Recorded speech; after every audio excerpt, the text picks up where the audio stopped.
1st, 2008, the news broke that the richest shipwreck in all of history had been discovered at an undisclosed location somewhere in the Atlantic Ocean. That expedition was led by a private company called Odyssey Marine Exploration. And being careful to protect the geographic details, they disclosed the nature of their find, which the press speculated to be a 17th century merchant vessel which had gone down somewhere in the English Channel. Among the treasures recovered from that sunken ship were 500,000 pieces of gold and silver, with an estimated value of $500 million. Sounds all right, doesn't it? Since time immemorial, stories like these spark our interest in fascinating ways. There's always something that has been and will be intriguing, inspiring, attractive about the idea of the treasure, about that discovery of something having been lost. Something intriguing about the idea, even just the idea of taking hold of something of great value. Suppose I tell you, and as I tell you this, suppose that you have a credible reason to believe what I'm telling you, that I know the precise location of a vast treasure.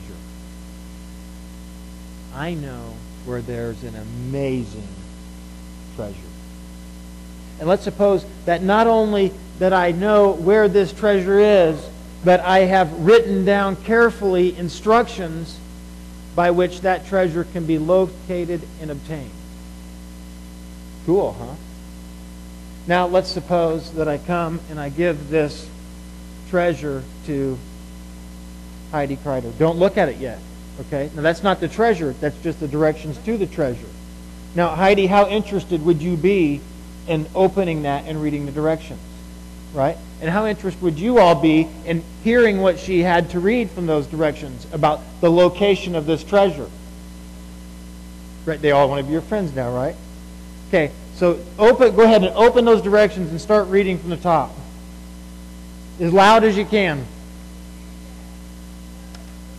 Oh. Yep. Thanks. Dad, this is for you later. Okay, Heidi. Directions.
So Heidi, how interested would you be after having read that letter to turn the page and read what's next?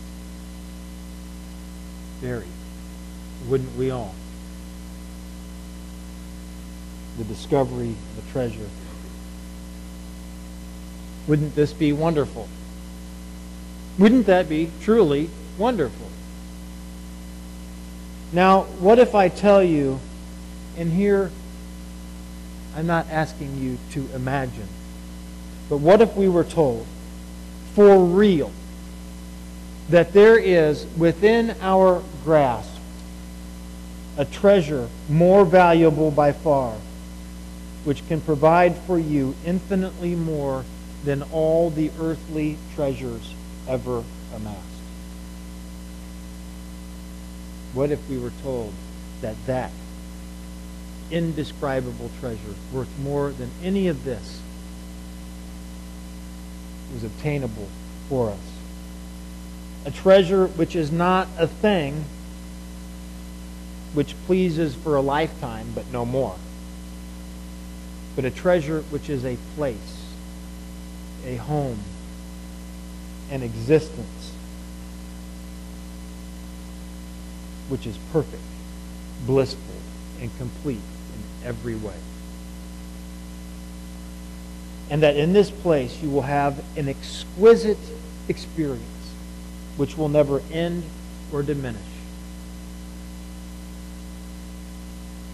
Now, what if we also learn that there is a way to this place? That there is a path to get there, a journey. And that the journey to this place I'm describing is unlike any other journey in every way. For one, we can know that the journey to this place cannot disappoint. I'm reminded of a story shortly after Nikki and I were married, I think. It may have even been before we were married. But we were invited by two friends of ours, two guys who were these young guys, to go with them to see George Strait play in concert at the Indiana State Fair. And these two friends had obtained tickets for all of us, and were going to give us our tickets when Nikki and I got to the state fairgrounds to see George Strait. And by the way, that was cool to us, George Strait. We were really looking forward to that. And so we drove the 2.5 hours down to Indianapolis, found a parking spot, walked a half hour into the fairgrounds, paid our money to get into the gate, went to the grandstand to find our friends to get our tickets to go in and watch George Strait, the legendary country singer, in concert. Only when we arrived, we eventually discovered that our friends with our tickets had given our tickets to two girls they met as total strangers on the outside of the grandstand, so that our tickets are gone. And so that the only thing that I could do for the next 2 hours was sit on Nikki's shoulders looking over the fence. We were bummed out. But because this journey to get there was one we were looking forward to and one that held promise for us. But when we got there, we realized that the journey was in fact bogus. That had taken us to a dead end. That had taken us to a place of nothing more than disappointment for me and physical exhaustion for her. Not so with this journey. On the journey I'm describing, our place is irreservably or irrevocably reserved the moment that we commit to take the trip. It's indeed a unique quest in this way. For the moment that I find out where the path begins and I put my first foot upon it, so sure is my imminent arrival at the destination that in so many ways I am already there. It's that certain that this journey cannot disappoint. This journey is also unlike any other, in that things will happen to us along the way, both within us and around us, that are supernatural, miraculous, death-defying. We will exhibit bravery, courage, valor, and honor in ways that our lives prior to entering the journey could barely even reflect.